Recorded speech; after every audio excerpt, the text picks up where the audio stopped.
A proposta de regulação das redes sociais volta ao centro do debate após o youtuber Felca fazer sérias denúncias contra o abuso de crianças e adolescentes na internet. O termo adultização tem sido um dos mais debatidos nas rodas de conversas, nos consultórios de psicologia, nos meios jurídicos e nos meios políticos e, claro, nas redes sociais. O vídeo viral do influenciador Felca denunciando pedófilos fez direita e esquerda, por exemplo, terem discurso semelhante. A Câmara dos Deputados resolveu tratar do assunto e o presidente Lula reuniu ministros para discutir medidas. O governo deve apoiar o projeto de lei 2628 do senador Alessandro Vieira, do MDB do Sergipe, que já tramita no Congresso Nacional e prevê regras para evitar a exposição de crianças. A proposta 2628, já aprovada no Senado, reúne um conjunto de medidas voltadas ao controle parental de conteúdos, à proteção de dados, à regulação da publicidade digital, à aplicação de filtros e às obrigações impostas a plataformas e fornecedores de produtos na internet. O projeto estabelece que provedores e fornecedores de produtos e serviços online desenvolvam canais para receber denúncias de exploração ou abuso sexual infantil, com a obrigação de retirar de forma imediata qualquer conteúdo que viole direitos de crianças e adolescentes, sem depender de autorização da Justiça. Também prevê que empresas responsáveis por serviços de tecnologia adotem mecanismos para verificar a idade do usuário. Crianças poderão ter perfis em redes sociais, mas sempre vinculados à conta de um dos responsáveis legais. Para debater esse assunto, eu, Kátia Pereira, recebo agora no Palavra Aberta Fernanda Seabra. Ela é psicoterapeuta familiar, sistêmica e educacional e professora e formadora de terapeutas. Obrigada pela presença, Fernanda. Bem-vinda ao Palavra Aberta. Obrigada a vocês pelo convite. Estamos recebendo também Natália Valadares, advogada especialista em direito de família e sucessões, infância e juventude e professora do CEDIM, que é o Centro de Direito em Estudos e Negócios. Obrigada pela presença, doutora Natália. Bem-vinda ao Palavra Aberta. Eu que agradeço o convite para a gente conversar para um tema tão importante e atual como esse. Vamos começar ouvindo aqui a Fernanda Seabra. A primeira coisa, Fernanda, que a gente precisa deixar bem claro aqui, numa linguagem acessível, o que é a adultização? Como a Natália disse, acho que é um tema que a gente precisa falar várias vezes e levar, né, a informação para as pessoas de forma clara mesmo, como você está dizendo. Então, a adultização nada mais é do que a gente expor uma criança a um conteúdo adulto que ela não está nem preparada para viver. Consumo, imagens, mídia, tudo aquilo que é do universo do adulto e que a criança é exposta e ela tende a imitar esse adulto. Seja através de maquiagens, roupas, modos de ser, o tipo de palavreado que essa criança vai utilizar, tudo isso é um estímulo, né, e uma exposição dessa criança para que ela corte e seja roubada em sua infância. Aí, Fernanda, a gente quer aprofundar ainda mais, né, do que a gente vê no dia a dia. Hoje a gente tem esse termo adultização assim, com uma potência, né, assim, predominando nos debates, mas a gente pode buscar também outros exemplos no nosso dia a dia. Tem essa potência toda por causa da internet, mas também na vida real. A gente ainda vai ter oportunidade de aprofundar, mas aí eu queria que inicialmente também você mostrasse para a gente qual que é a diferença, e se há diferença entre adultização e erotização infantil. Bom, as duas caminham juntas, né? Porque uma vez que a criança é exposta a conteúdos que são do universo adulto, ela vai, de alguma maneira, ser exposta a imagens, músicas e comportamentos sensuais, por exemplo, e que ela pode desenvolver, sim, comportamentos parecidos, dançando como as dançarinas de funk, ou utilizando palavrões, porque ela foi exposta a esse conteúdo. Então, a adultização é, né, essa exposição dos comportamentos e a erotização é quando a criança é exposta a comportamentos, imagens sensuais e sexuais. Então, por que elas caminham juntas? Porque quando a gente fala de tecnologia, mídias, redes sociais, a gente precisa prestar atenção naquilo que a criança está sendo exposta. Então, uma brincadeira, ou até mesmo quando a criança consegue ter acesso ao controle remoto de uma televisão que está interligada ao YouTube, ela pode entrar num vídeo ou na conta de uma criança que faz conteúdo infantil e ali ter algum conteúdo inapropriado. Porque por mais que algumas imagens ou vídeos, filmes tenham ali a classificação, né, da idade, nem sempre o que está ali, de fato, é bom para que a criança veja. Então, é importante que o adulto, que os pais, eles observem, né, o que aquele conteúdo traz, quais são os valores, o que está sendo passado através daquele conteúdo. A criança absorve tudo o tempo todo, ela é uma esponja. Então, quanto mais os pais assessoram, orientam, participam, mais protegida essa criança se torna. Agora, vamos passar a palavra aqui para a Natália Valadares. O que a gente tem hoje de arcabouço legal? O que está na nossa legislação que parece não estar dando conta ou realmente está alcançando, principalmente os autores de crimes contra crianças na internet, mas depois a gente não vê o que aconteceu com eles. A gente tem visto das últimas semanas, Natália, muitas operações da Polícia Federal contra pedófilos que agem por meio da internet. Mas e aí? Qual que é a pena prevista? Eles ficam presos e depois eles têm a oportunidade de sair da prisão, seja lá, ou cumprir o que foi imposto a eles e continuam agindo? A legislação, ela tenta ao máximo proteger as crianças e os adolescentes, tanto na vertente de uma penalização das pessoas que cometem crimes, como a pedofilia, e você bem descreveu operações que vêm sendo feitas, né? O que a gente precisa ter em mente é que a internet não é uma terra sem lei, né? Pode ficar parecendo isso, mas ela não é. Então, essas pessoas, né, que são pegas cometendo esse crime, elas vão passar por um processo judicial, vai ter uma pena que vai ser fixada e elas vão, sim, ser penalizadas por isso, inclusive com a prisão. Mas, para além dessa situação, a legislação também prevê um dever legal dos pais e cuidadores com os filhos. Qual que é o dever legal dos pais e cuidadores? Os pais, eles têm o dever de proteger a intimidade, a honra, a imagem das crianças. A gente tem hoje o princípio do melhor interesse do menor.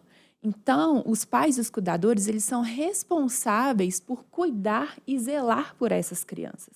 E quando eles não fazem isso, existem penalidades para tanto. Seja pela excessiva exposição, eventual perda de uma guarda, em casos mais sérios, como que foram denunciados no vídeo do influenciador, há a possibilidade desses pais perderem até o poder familiar, o pátrio poder, pela falta de cuidado e gerência dessas crianças. E também tem um outro ponto, que é a responsabilidade dos pais e cuidadores por atos praticados pelos filhos, inclusive o cyberbullying.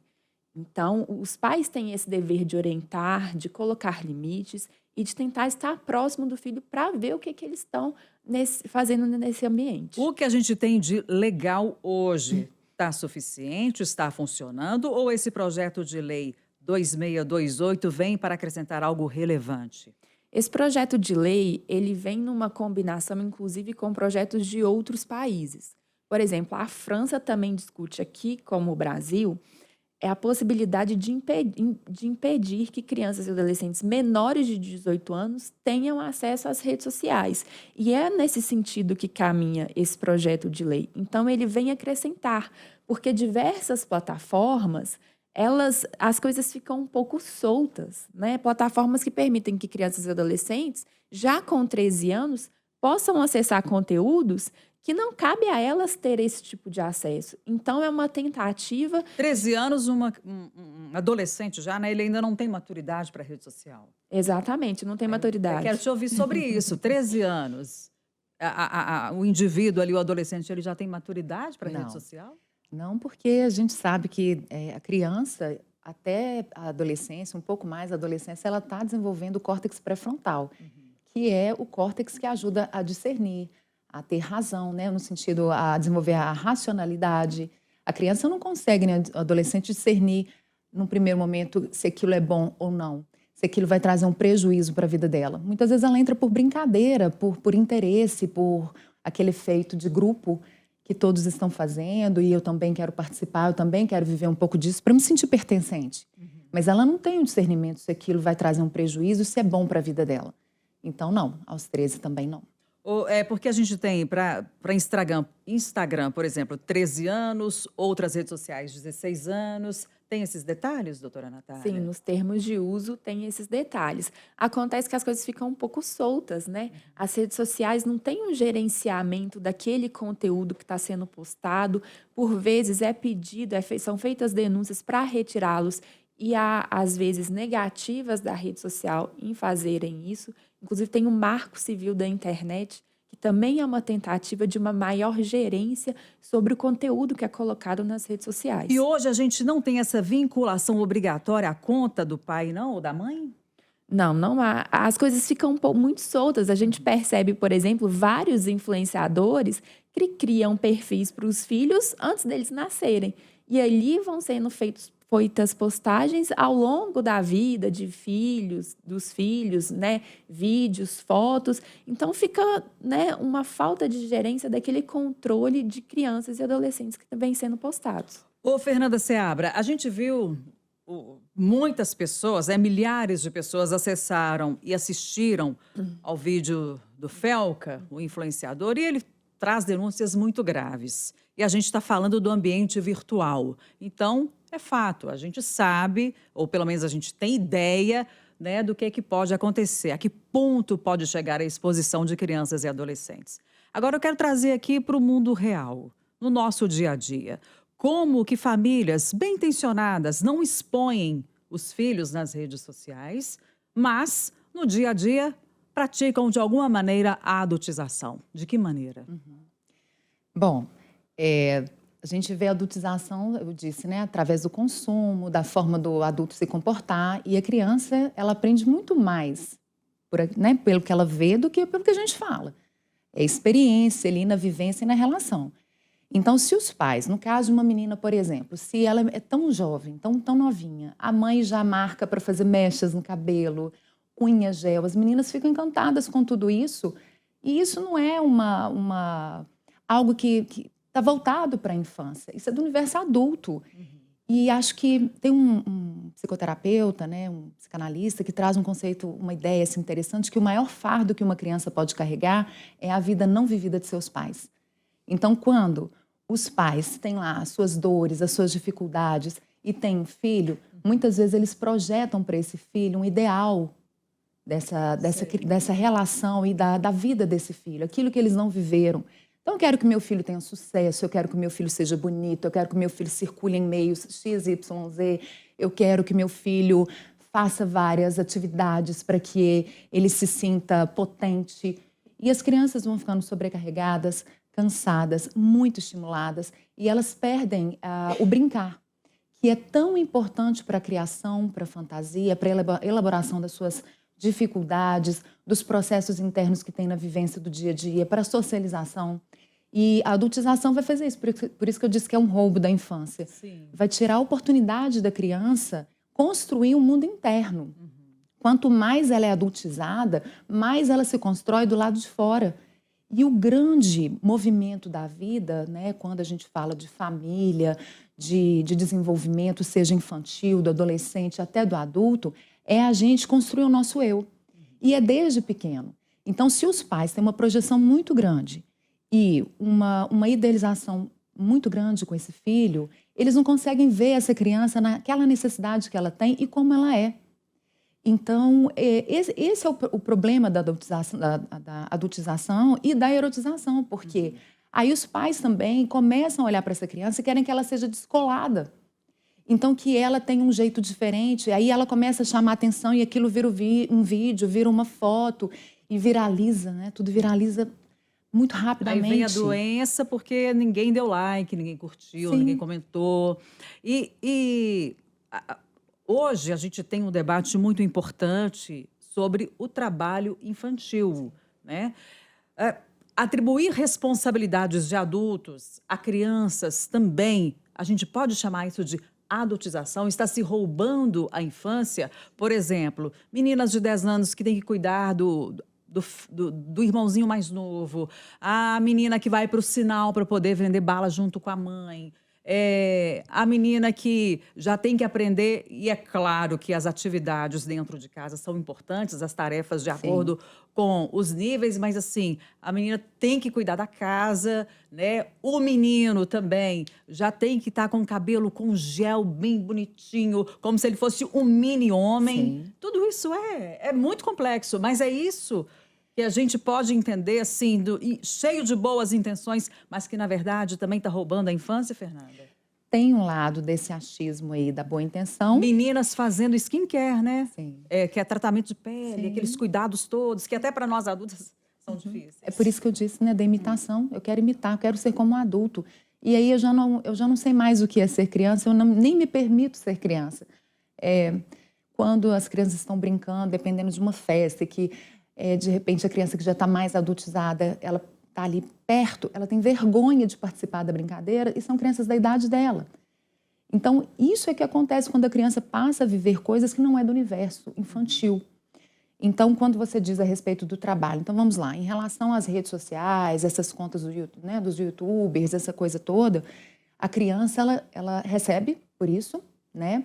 E os pais, muitas vezes, acham aquilo tão legal, tão interessante, porque tem uma questão da monetização e tem uma questão da exposição desse filho, dele virar uma celebridade. E isso vai contra a proteção, o afeto, o estabelecimento de vínculo, porque esse ideal, esse desejo, muito mais da família do que da criança, porque a criança não tem interesse nisso, aquilo só é uma brincadeira no primeiro momento. De repente, ela passa a gravar horas, ela passa a ter uma jornada de trabalho, e isso ela não precisa viver, ela precisa brincar, a criança precisa brincar. A infância, a gente só vive uma vez. E o tempo para a gente viver a infância, ele é muito curto. São 12 anos. Muito curto e passa muito rápido. E é exatamente nesse processo da infância que a gente se constrói, que a gente vai criar bases seguras para a vida adulta. Se a gente corta esse processo, nós não vamos chegar inteiros na vida adulta. Chegaremos estressados, inseguros, ansiosos, deprimidos. A gente tem visto, né, no consultório crianças muito deprimidas, suicídio, autoextermínio entre as crianças. São questões para a gente debater e conversar e, ao mesmo tempo, responsabilizar. Não é culpabilizar. Responsabilizar. Qual é a responsabilidade parental? Quando eu tenho filho, o que eu quero, o que eu tenho como propósito, como valor, o que eu quero passar para os meus filhos? Então, voltando, a família. Então, o contexto. Uma família, de repente, que não tem a presença do pai ou da mãe, né, dos dois, ou que tem uma questão financeira, né, precária. Às vezes, essa criança que toma conta do irmão vai adultizar? Sim, porque ela está assumindo uma responsabilidade que ela não deveria. Uma responsabilidade antes do tempo. Então, essa criança, ela corta. É como se ela queimasse uma etapa e já passasse para uma outra fase. Então, ela nem tem pessoas no consultório que falam, eu não tenho memória da minha infância. Eu não lembro direito, Fernanda. Você pergunta de brincadeiras, de como que era a minha infância, eu não consigo lembrar. Eu só lembro que eu tinha que ajudar minha mãe, eu tinha que ajudar meu pai, era uma vida difícil. Eu preocupava se eles iam dar conta ou não de pagar uma conta de luz, uma conta de água. E essa é a realidade de muitos brasileiros. Então, isso também é uma forma de adultizar.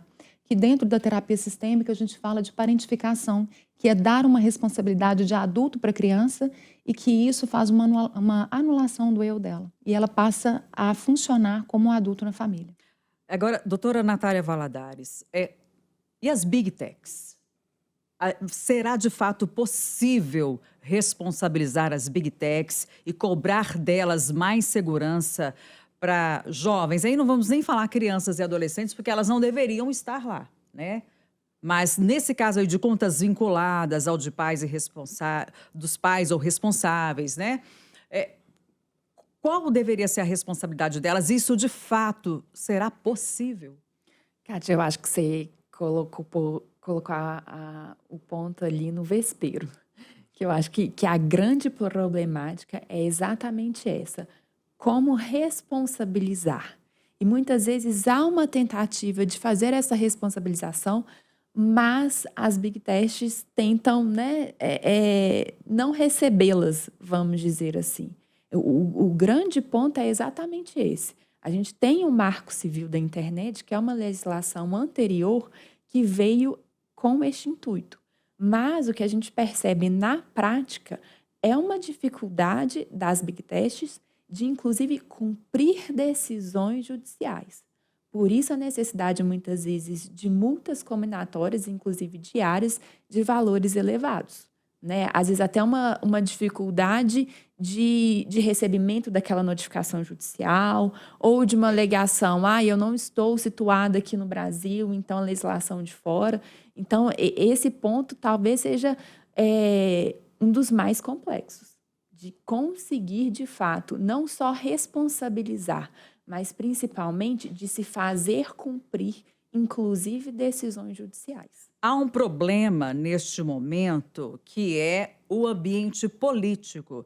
Esse debate, de fato, ele vai amadurecer ou a gente vai cair naquela história de que estão tentando, na verdade, coibir a liberdade de expressão de adversários políticos? Qual que é a sua avaliação? Essa discussão ela não vem de agora. Eu estou me recordando, inclusive, de um projeto de pesquisa que eu fiz na Universidade Federal, anos atrás, e que a discussão era exatamente essa, sobre a regularização das redes sociais. É um ponto extremamente complexo porque a gente lida com choque de princípios. Então, vai ter a questão da liberdade de expressão, mas também vai ter a limitação. Eu não posso simplesmente, dizer o que eu bem acho, sabendo que aquilo que eu estou dizendo vai afetar alguém, vai afetar uma minoria. Então, tem esse choque de princípios. A gente vê, olha a importância, inclusive, até dos influencers. Esse vídeo que o Felca fez, ele jogou luz para uma discussão que ela não vem acontecendo agora. Então, é a responsabilidade dessa influência digital que se tem. Então, eu, como uma operadora do direito, que atua diretamente com famílias, muitas vezes famílias com grandes problemáticas, inclusive entre os pais que eles não conseguem conversar, até no rede social, o pai acha que o filho tem que usar, a mãe acha que não, enfim, é que essa discussão ela possa caminhar num sentido de proteção dos vulneráveis. Aqui a gente está falando de vulnerável, crianças, adolescentes, e podemos pensar até mais nessa quantidade de golpes que se tem, de idosos, de pessoas que não têm, de fato, um conhecimento mais apurado, A gente mesmo, pouco tempo atrás, eu caí num golpe que eu achei que eu estava comprando num site que não era verídico, verdadeiro. E uma advogada, né? Exatamente. Então, está todo mundo sujeito a isso. Então, eu espero, de fato, que haja uma conversa e seja o lado A ou o lado B, consigam dialogar para que possa, de fato, proteger a sociedade como um todo. Pois é, isso aí me faz lembrar esse exemplo que você trouxe de você, uma advogada. Você quase caiu ou caiu? Eu caí. Caiu num golpe porque, seja no mundo real, os golpistas, eles tentam ganhar a nossa confiança. E no mundo virtual também. E se eles conseguem ganhar até a nossa confiança, imagina de uma criança. Não é isso? Vamos para as considerações finais? Fernanda Seabra, o nosso tempo já está esgotando aqui, mas como conversar?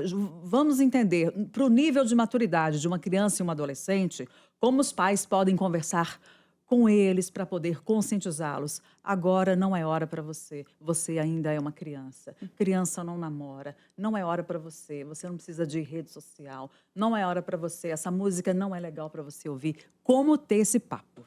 Exatamente como você trouxe. Conversando, mostrando, mais do que falando, vivendo. Eu não posso só falar e fazer. Meu filho me vê fazendo, mas para ele eu digo não. Claro que a criança, ela não vai entrar naquilo que é íntimo do adulto. Tem um momento que é meu como adulta, mas ali no dia a dia, na construção da relação e do desenvolvimento da criança, a gente tem como fazer isso. Então, é conversando, mostrando, falando dos perigos que existem de acordo com a faixa etária, da criança e aquilo que ela dá conta de ouvir. Porque senão a gente gera também na criança um medo. E um medo que ela nem sabe de quê. Então, na verdade, muito mais por uma questão de os nossos valores aqui na nossa casa são esses. A gente prefere dessa maneira, a gente não quer que você tire fotos, vai ter tempo para tudo. Você vai crescer. Hoje você não pode, mas daqui a um tempo você vai poder. Eu sou sua mãe, eu sou seu pai, sei o que é bom para você. Eles precisam ver nos pais as figuras, né, de orientação, de proteção, de segurança. Até porque se em algum momento nessa caminhada acontecer alguma coisa, para eles terem a liberdade de chamarem esses pais e falarem. E não ficarem só com medo. Porque os pedófilos, quando eles agem, eles deixam a criança acuada, insegura e com medo. E quem? Quem que vai cuidar dessa criança? Então, se os pais não estão nessa posição, eles fazem um abandono afetivo dessa criança. Então, é na afetividade, na relação, na presença, no encontro e na conexão que os pais conseguem estabelecer esses valores. Nós estamos encerrando o Palavra Aberta deste sábado. Hoje debatemos aqui a adotização, o que é o conceito e como que a legislação brasileira pode alcançar pessoas que agem abusando de crianças e adolescentes nas redes sociais. Recebemos Fernanda Seabra, psicoterapeuta familiar e sistêmica e educacional, professora e formadora de terapeutas. Fernanda, obrigada pela contribuição. Até a próxima. Obrigada. Recebemos também Natália Valadares, advogada especializada em direito de família e sucessões, infância e juventude, professora do CEDIM. Obrigada pela presença. Até a próxima. Obrigada, Kátia. Lembrando que você pode acompanhar as edições do Palavra Aberta todo sábado no Jornal da Itatiaia e também com transmissão pelos nossos canais digitais YouTube e as plataformas de áudio. Palavra Aberta volta semana que vem.